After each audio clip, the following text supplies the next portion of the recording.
Some of my earliest memories and also one of my greatest joys happened at the end of the worship service every Sunday morning. No, it was not because church was over. Well, a little because church was over. Okay. Church was over, and I was through. My mother was the organist at High Street Christian Church in Akron, Ohio. And let's just say my mom liked to play loud, really loud, on the church's pipe organ, whose pipes spanned an entire wall of the large sanctuary. She played so loud, in fact, that a certain congregant would write a letter of complaint every single week and place it in her mailbox. It became kind of a joke between my mother and him. Now, Mom played the hymns very loud, but for the postlude, the final musical statement of the worship service, she pulled out all the stops. And that's the moment I loved. When worship ended, I would leave my friends and sprint through the crowds to join my mother in the organ pit. Now, what interested me most was not what her hands were doing, right? But rather what her feet were doing. I was fascinated not only how she played with her feet while playing with her hands. She's 5 feet tall, by the way, so you can imagine the strain. But the power that came out from those pedals with a single tap of her foot. Power that simultaneously grounded and elevated the music to another level. See, the pedal note forms the basis of each musical chord. It is the root, the foundation, and the support upon which all of the other notes are built and sounded. The pedal note adds depth and power to the music. So I'm going to ask our wonderful organist, Amy Doria, now to sound a C major chord without the pedals. Go ahead, Amy. That's powerful. But listen now to a C major chord with the pedal. Yes, did you hear it? The pedal note. The foundation, the root, the power, and the depth. Now, I put to us all today that the pedal note is not only something found in music, the pedal note is also something that forms the basis of our lives. Even the most self-proclaimed unmusical person in this room has an underlying pedal note upholding his or her life. What is your pedal note? What is the foundation upon which every other expression of your life is built? For some in our world today, it is money. Their bottom note has everything to do with the bottom line. For some, it is the scientific method. Their bottom note is the discovery of truth in this beautifully complex universe in which we occupy but a speck of dust. For some in this place, Bob Fowler immediately comes to mind, their pedal note is the one in need. Their pedal note asks life's most persistent question, articulated by Dr. King. What am I doing for others? What is the pedal note that supports the rest of your life? Now, I know the majority of us here share such a note, and others of us are searching, wondering if it's a note that we'd like to play as well. That note, of course, is our faith. It is trust in God, the God of Jesus Christ, creator of all we know and don't know, who from the beginning of time itself has desired a relationship with us, desired to be known, desired to be discovered, desired to be loved as we are loved. Now, if my job were simply to stand before you and tell you of the melodies and harmonies, and yes, the full symphonies that have been composed and played by those whose pedal note is faith, it would not take long at all. So let me take just a few moments then and dive into this book of Daniel, this book about a few of those faithful that we don't get to explore too often. Now, of course, parts of their stories, including the one I read, we've known, many of us, since childhood. Daniel in the lion's den, right?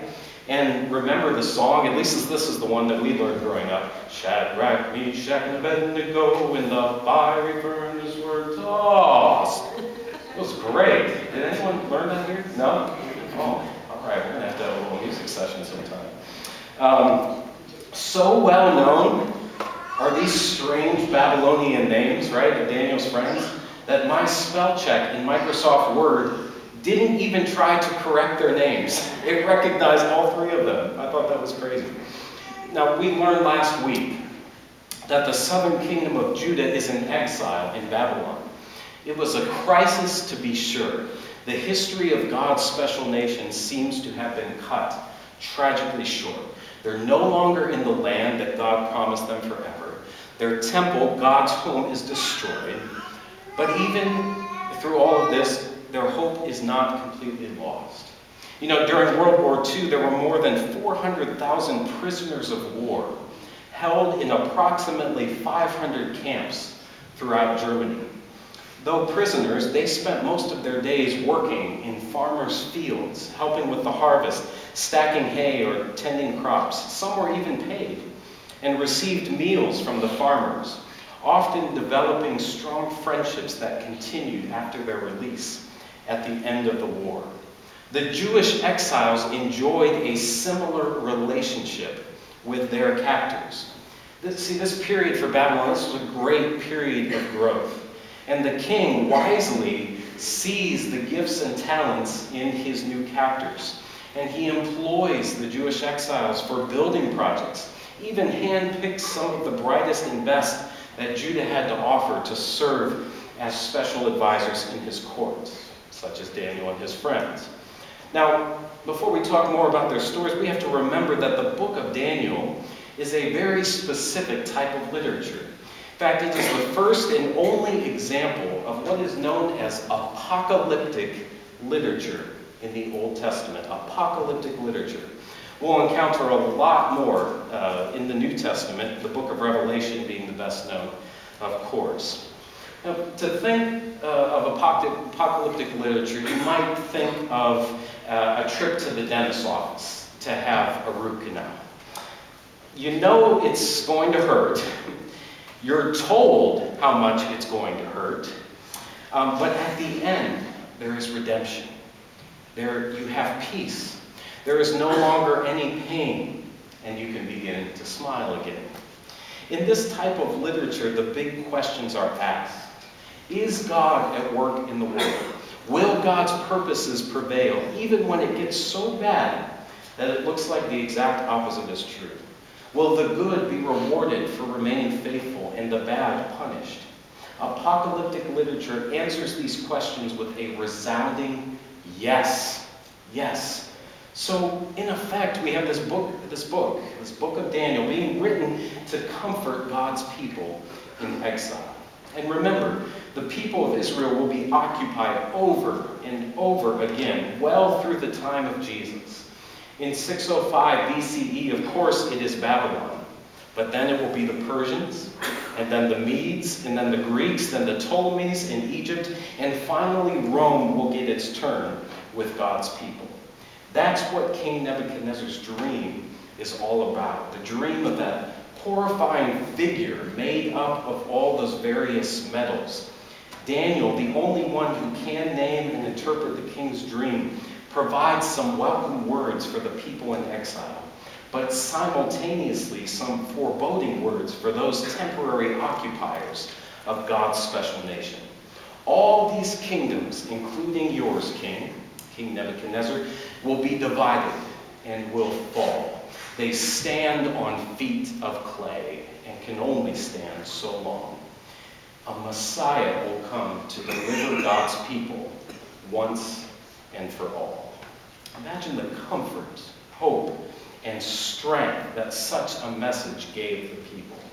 Look at the strong foundation it gave Daniel and his friends to hold on to that pedal note of faith in the God of their ancestors when faced with the absolute worst case scenario.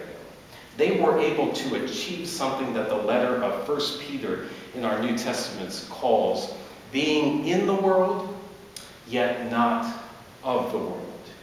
God's people, in effect, are strangers in the land because ultimately their citizenship lies in a kingdom not of this world. They will live, work, play, commit, and be members in this world. But their loyalties, adoration, and allegiances are ultimately somewhere else. That foundation of trust in God will change their lives, determine how they live and act and speak, and will cause them even to give special care to the least of these, knowing these will be first in the kingdom of God. But just how much support can the pedal note of faith give? Daniel, in a few different ways, answers that question. People in exile were asking the question, should we eat these non-kosher foods of our captors? Is that okay? The response, no. Remain steadfast. See, it's illustrated in that story. Daniel and his friends live and work in service to the king, but they refuse to eat the royal food. And at the end of those few weeks, they're found to be healthier, wiser, and happier than their Babylonian counterparts. You know, it got me thinking about the diet offered to us in this world. A good and plentiful world that can naturally offer us all we need for life, yet so often ruined by a culture that makes it rather difficult not to eat those processed foods, right? With all the added sugar and things we don't need. I also think of the other non-diet or non-food diets that we happily feast on. Gossip, getting ahead at all costs, news stations even that exist to tear the other side down, just to name a few of those diets. Living with faith as our pedal note should instead lead us to a daily feasting on God's word and to a life of caring and compassion for all of God's children. People in exile were also asking things like, can we worship idols while still being faithful to God? The response, no. Even when the refusal to do so leads you to be thrown into a fiery furnace. Which is, of course, what happens to the three, Shadrach, Meshach, and Abednego. No doubt they were asking this question too. Should we cease praying to God according to royal decree? I mean, it's not overt idolatry. We're just simply refraining from praying to God. A response, absolutely not. Even if a refusal to do so lands you in a lion's den like Daniel. It's almost impossible for me to imagine a scenario where I might be killed for my faith. Yet that is the reality so many face in our world today. It's just unthinkable. The stories of Daniel and his friends are that much more remarkable and humbling when actually trying to place yourself in their shoes. What would I do? What would you do? Is my pedal note that strong? Or would it cease to sound when faced with a worst-case scenario? It is an unsettling thought. Holding the pedal note of faith is not always easy. But notice what happens when Daniel and his friends do. Nebuchadnezzar praises the God of Israel. God, through their faithfulness, accomplishes what God had always hoped in the first place, that through his people's goodness and faithfulness, others would come to recognize the true and living God. What holding that pedal note of faith and trust in God looks like in this hostile world, I suppose, will be different for each one of us. It's been fascinating to scroll through Facebook over these past few days and seeing the pictures of this historic storm that has blown through. But I tell you, the most significant and moving picture that I happened to see, and I think some of you even posted this, was in Washington, D.C., and as news of the blizzard was inevitable, and the snow was going to begin dumping, there were the soldiers there that remained guarding the tomb of the unknown soldier in Washington, as everything came at them, the full force of nature, and yet they stand there resolutely, holding their posts, never abandoning it, staying firm at all costs. It was deeply, deeply moving to me. What holding that pedal note of faith will look like in our lives, I don't know. It will be different for each one of us. But let's remember then that while we hold on to that pedal note through it all, that we are held by the good composer, whose loving kindness is steadfast, and who will never be finished with the music that God began in us, and hopes will be sounded throughout the course of our lives. Even when life feels like exile in an ever stranger land, God will be there, holding us fast.